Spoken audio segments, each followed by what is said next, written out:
So, something interesting here. It's it's another entry for that GameDev.tv game jam that that has thousands of entries. So it really is like at least 1,000. So it really is absolutely saturating itch.io with games for the jam. So yeah, every second game I click on is another game for this game jam. So it shows the power of offering a free course to all submissions, I guess. So bravo game jam organizers. I hope it's a good course.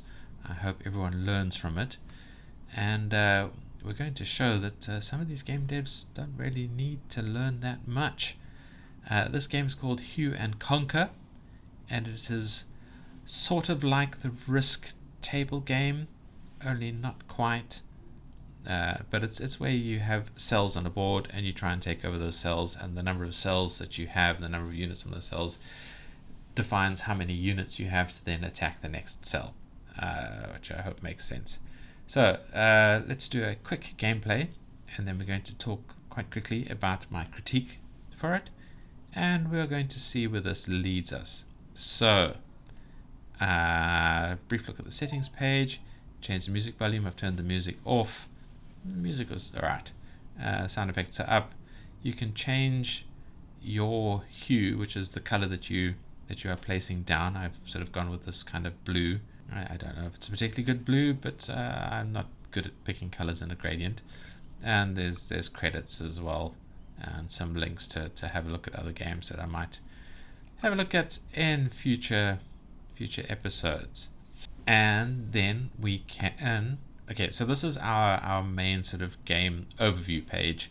These are the worlds that we can take over. You have to play sort of one world to then unlock the next one. We need to play the tutorial world, which we'll do in a moment. And as you can tell from the world names, that they are actually just different sizes.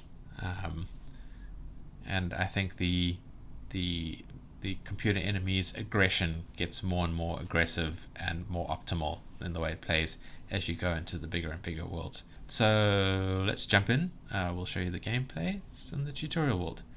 So this is our map. We're going to click away the instructions because I know how to do it.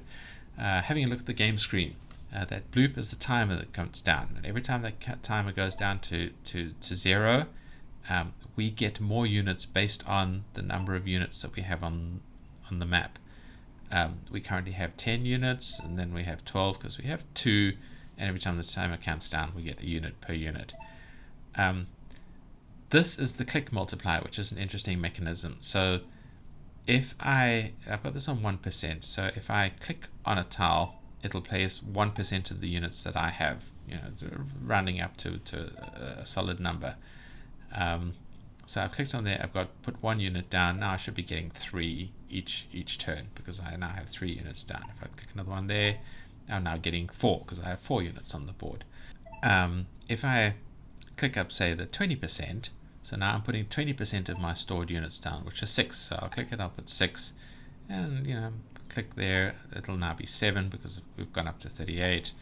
And that's basically the placing mechanism. I like to sit in about 20%. It's a good attacking number, but obviously that has to change depending on the situation. Now, these are enemy hues. Obviously different colors, and they're the ones that we are trying to remove because we are trying to get to covering the world with our color. So I can keep clicking here on all of the unoccupied blocks, the gray blocks, and I have 88%, and I will win this map. Basically, when this timer up here on the top right counts down, if I have above 50% of the map, I have won the map. But we can win with completion by taking them all over. Now, if you look at the X2 on their cells, this means that every time the timer counts down, they're supposed to gain units times 2. So there's 300 here, but so I would gain 620 units per tick from that cell alone, which obviously that really boosts your count. And if I put more units down, so I'm gaining nearly 2,000 units per tick there, just from that cell alone, and then all of the other cells as well. At the moment, the enemy units are very static, so I'm just going to win this map quickly. yeah, so we've won the map. We've gained actually 100% of it. We didn't need to wait for the countdown because we won it. And we can go on to the next game world. And let us expand out a bit. And as you can see now, the enemies have gone up one level of kind of activity and aggression, and that they are gaining units based on their multipliers. So if we can just increase all of these so we're getting a few more units so they don't get ahead of us, because they can actually go up quite extensively. So just trying to get more units down. So yeah, now as you can see, per each tick they go up by the number of units that they have on the cell. And there is another mechanism here, that when you click on an enemy cell to take it over, it runs a battle. So as you can see down at the bottom there, the way I'm assuming it works is that if they have 20 units and I place down 20 units, there will be 20 rounds of the dice being rolled as to which unit wins. So if I win sort of slightly more than 50%, I'll win the cell because I'll kill them all, but I'll only have 1 or 2 units left. If they win more than 50%, they will win the cell. They'll have lost a bunch of units, but they will still contain that cell. The flanking changes that. So I'm surrounding the cell on 3 sides, there, and there, which changes the odds per battle that runs. So every time that dice is rolled, I will have an advantage as to whether my unit or their unit comes out successful. Obviously, at the moment, if you look at my stored units, I've got 1.6 thousand, and they only have 44 in that cell. So even my 20%, which will be 335, will absolutely dominate them. So I'll just take the cell over, and now I have, something that's giving me a crap load of units every roll, because it's times 2. So that's the other mechanic, is that if you surround them, you have an advantage over attacking them. If you see here, I just have 100% success chance because I've got them on both sides. I'm not sure how a 200 or how that actually affects the mechanics. Anyway, so that's the oh, we're starting to run out of time here, so let's win that. And that's all the gameplay I'm going to show you for now, because as you get further down into the world, the enemy becomes more aggressive, starts taking over levels around you, starts sort of working out strategies for sort of fighting back and which the blocks to take and all that kind of stuff. So it becomes quite an active, dynamic game, and you have to move very quickly in the beginning, which is not really my thing. I don't like games where you have to move too quickly. I like games where you have all the time in the world to sit and think about things, and it's a sort of a logical puzzle rather than an action game. That's more my style. But I found this very, very interesting and very, very compelling to play. And I do heartily recommend it. Hopefully I've explained enough of the gameplay that it makes sense, but not given away too much of what the world's going to look like further down the tree. So come and play it. The link is in the description. And that's the gameplay. That's the stuff that I wanted to show you. And if all you wanted to see was the gameplay, thank you for watching. Please like if you liked the video. Please subscribe if you want to see more not itch.io, just indie games in general, but mostly itch.io these days, but I'm looking for other sources. So more indie games, ideally free games to play. Eventually I'll probably start playing some paid for games, and you can see if it's worth putting the money down. But for now I'm just showing people free games in the glorious fight against the capitalist dominance of the big gameplay studios. We need to keep them honest by providing a lot of alternative gaming experiences, and that's kind of my meta mission. So that's the thing. And thank you for watching. If you're going to head off and hopefully play this game. If, however, you are interested in the critique, well, we will look at that now, but I don't really have a lot to say here. This game is quite well polished. I mean, we have a really good settings menu here. You can reset the game, you can turn the music off, you can change the settings. The UI here is perfectly polished. If I had a few critiques, Um, the main critique I have is in the way this game looks. It's not just in terms of the artwork. I mean, it's in the way the game looks in terms of drawing the player in. Just to go through the other sections. I mean, the sounds are fine. The feeling of the game, it's very responsive. It's very active. But if I hop into a world, let's just place some units down, just so we can see all the world.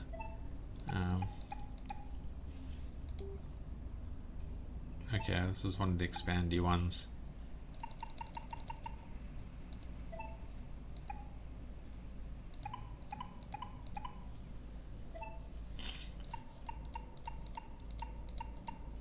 Okay, so just looking at this, and I'm trying to be careful how I phrase this, because again, it's important to remember that this is in fact in itself a complete game. It's a really good game. It's really fun to play. It's really enjoyable. There's nothing that needs to be changed to make this a game. It is a good game to play. Come and play it. But to take this to the next level, to make this a more compelling game, I think it needs more visual, more theming depth. It is just these flat squares, and look, again, I understand that the theme of the game is about the color. So like you're doing battle with the colors that are here. You're just trying to replace the other colors with your color. That's kind of the theme of the game here. I get that.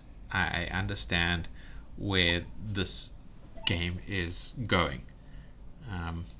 Exit the menu because it's distracting. But I don't think it's enough to be compelling. I think it needs more depth inside it.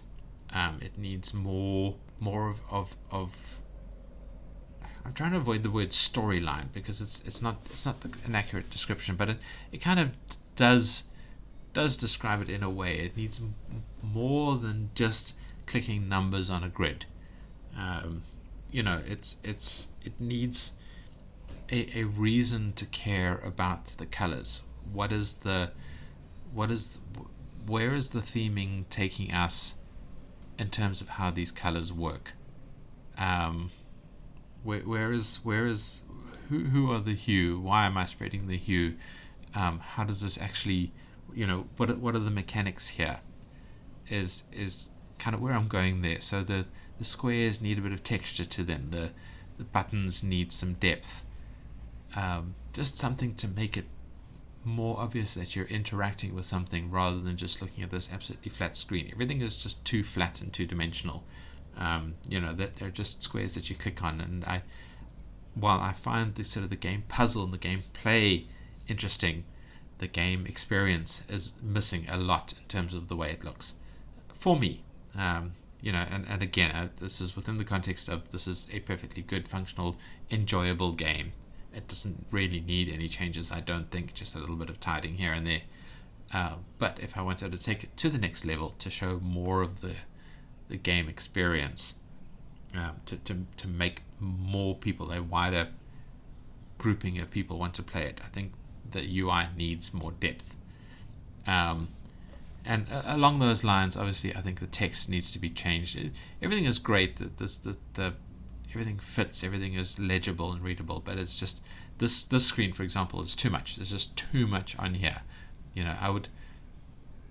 can't actually click on these other ones without unlocking more here. So I would turn this into a drop down and put some artwork around the outside. It's like the colorful loading page or something like that, and then have your block in the middle.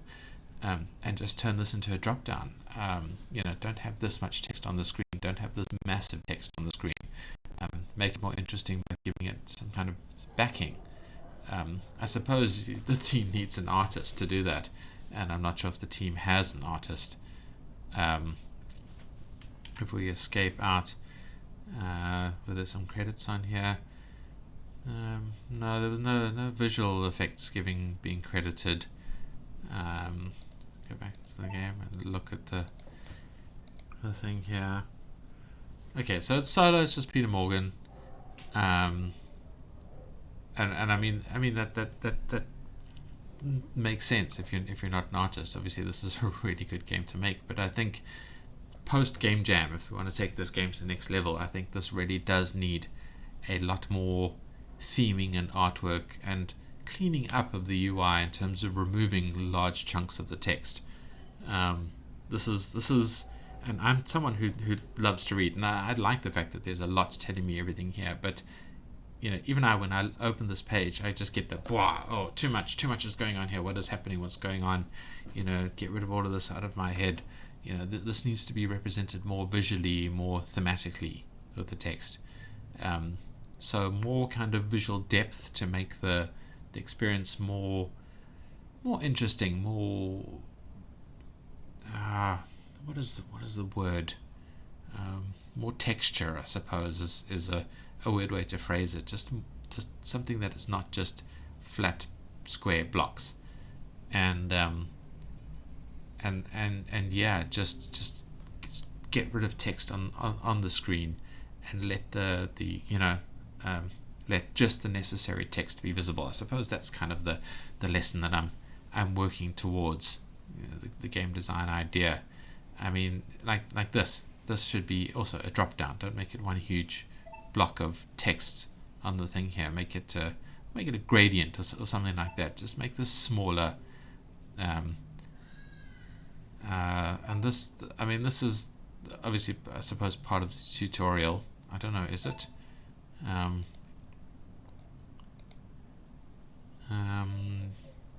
don't know. Maybe this text doesn't go away, but this should go away. We don't need this down here. Just give it more something.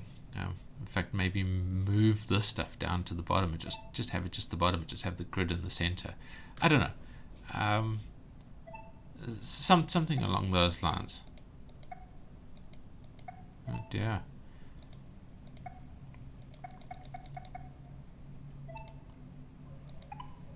Okay.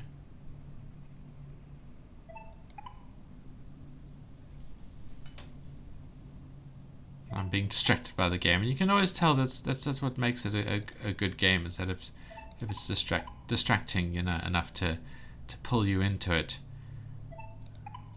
But I must beat Red now for daring to expand into my world. Anyway, so yeah, back to the point. Remove some of this text. Yeah, tidy it up. There's just too much here. Too much. Too many words. And I'm saying this as someone who loves words. It's kind of a big part of my thing. Is that I like to read. I like it. And this is still too much stuff happening that my brain now has to try and look at and interpret. And it's going to turn people off, I think. And honestly, that's really the only critique that I can offer. This is a really, really well done, polished presentation. I imagine it will do really well in the Game Jam. I hope it does. I don't know how the Game Jam works. Is it a competition? I don't know. But however it works, I think I think this game should be a good contender, because it is just, with its simplicity of display and mechanics, still really fun, really compelling, really kind of long-term playability, all that kind of thing.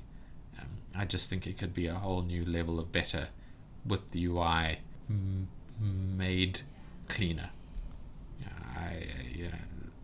Given more texture and less text. And that's it. That's all I have to say about that. So thank you for watching, and I hope to see you in the next video. Goodbye.